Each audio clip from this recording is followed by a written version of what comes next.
ভাটপাড়ার পরিত্যক্ত এক বাড়ি, সেখানে ঘরের বাইরে সাজিয়ে রাখা একাধিক মিষ্টি ড্রাম, লাড্ডুর কৌটো। তাতে মিষ্টি নয়, ছিল ৪৭টি সতেজ বোমা।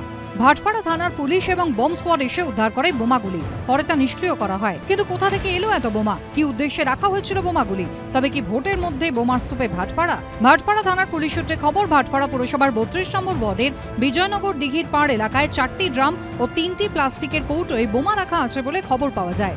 অভিযান চালিয়ে মঙ্গলবার উদ্ধার করা হয় প্রচুর তাজা বোমা। মঙ্গলবার ও বুধবার মিলিয়ে সেগুলি নিষ্ক্রিয় করা হয়। যদিও ব্যারাকপুরের বিজেপি প্রার্থীর দাবি, তাঁর কাছ থেকে অভিযোগ পেয়ে সক্রিয় হয় ভাটপাড়া থানার পুলিশ।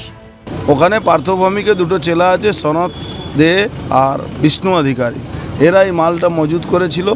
আমি লাইভ লোকেশন কোথায় আছে সবটাই আমি পাঠিয়েছিলাম। আমি টুইটও করেছিলাম, দুদিন আগে চিঠি পাঠিয়েছিলাম। আজকে বাধ্য হয়ে টুইট করলাম, তখন নড়াচড়া পড়েছে, তখন এটা অ্যারেস্ট হয়েছে। বোম তো একজনই রাখে। বোম রাখার মালিক হচ্ছে অর্জুন সিং। বোম তৈরি করার মানে যে দায়িত্ব নেয় এবং যে ঠিকা নেয় সেটা হচ্ছে অর্জুন সিং। এখন যখন দেখছে যে বাংলার পুলিশ একদম সতর্কভাবে সব জায়গায় চিরুনি তল্লাশি চালাচ্ছে, তখন নিজেই জানিয়ে দিচ্ছে যে বোমটা ওখানে আছে। কেন ভাবছে যে নাহলে তো ওর নামে চলে আসবে। বুধবার ঘটনাস্থলে আসে কেন্দ্রীয় বাহিনীর জওয়ানরাও। নজরদারি তো বাড়াতে হবেই। এটা আমাদের ইলেকশনের সময় আমরা এমনি নজরদারি পুলিশ যথেষ্ট বাড়িয়েছে। অন্যান্য সাধারণ সময় ইলেকশনের সময় নজরদারি তো থাকেই। আগামী 20 মে ভোট রয়েছে ব্যারাকপুর লোকসভা কেন্দ্রে। তার আগে ভাটপাড়া পুরসভায় বোমা উদ্ধার শুরু করেছে নতুন বিতর্ক। সমীরণ পালের রিপোর্ট, এবিপি আনন্দ, উত্তর 24 পরগনা।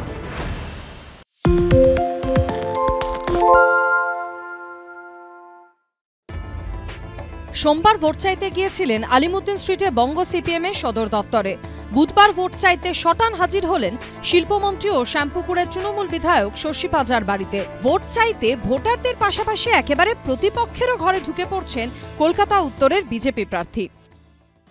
সেটা আমার সেই সৌভাগ্য হয়েছিল স্বর্গত অজিত পাজার সান্নিধ্য পাওয়া এবং তার হাত ধরে প্রবেশনে যাওয়া। আর এই বাড়িটা তো আমার কাছে মন্দির সমান। এই বাড়িতে ৭৯ সাল থেকে আমার নাগারে যাতায়াত ছিল। এটা তো সত্যি যে অজিত পাজার তার রাজনৈতিক গুরু এবং তার শিক্ষা দীক্ষা ইত্যাদি সবটা তার শ্রদ্ধার জায়গায় আলাদা। লোকসভা ভোটে তৃণমূলের টিকিট না পেয়ে 6ই মার্চ বিজেপিতে নাম লেখান তাপস রায়। তৃণমূল থেকে বিজেপিতে গিয়েই কলকাতা উত্তর কেন্দ্রে প্রার্থী হয়েছেন তিনি। তৃণমূল ত্যাগে সেই বিজেপি প্রার্থী এদিন সকাল 11:30 নাগাদ শ্যামপুকুরের তৃণমূল বিধায়ক ও মন্ত্রী শশী পাজার বাড়িতে পৌঁছে যান। সঙ্গে ছিলেন উত্তর কলকাতার বিজেপির জেলা সভাপতি তমগ্ন ঘোষ। শশী পাজার প্রয়াত শ্বশুর অজিত পাজা তাপস রায়ের রাজনৈতিক শিক্ষাগুরু।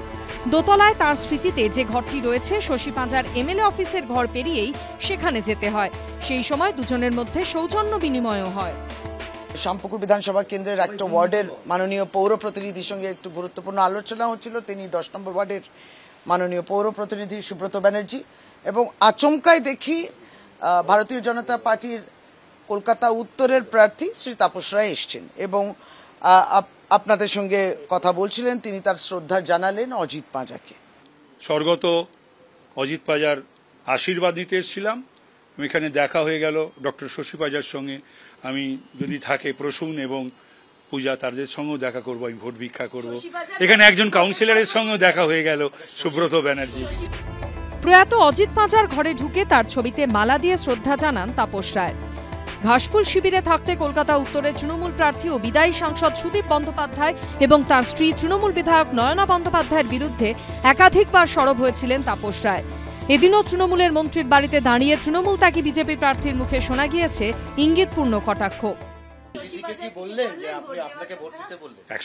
আমার কাজটা কি? আমার কাজটাই তো এখন 15 লক্ষর ওপর যে মানুষ, দুজন ছাড়া সকলের কাছে ভোট ভিক্ষা করা। দুজন না না না না না, এটা বুঝে নাও। 1 জুন শেষ দফায় কলকাতা উত্তর কেন্দ্রে নির্বাচন। সত্যজিৎ বৈদ্যর রিপোর্ট, এবিপি আনন্দ, কলকাতা।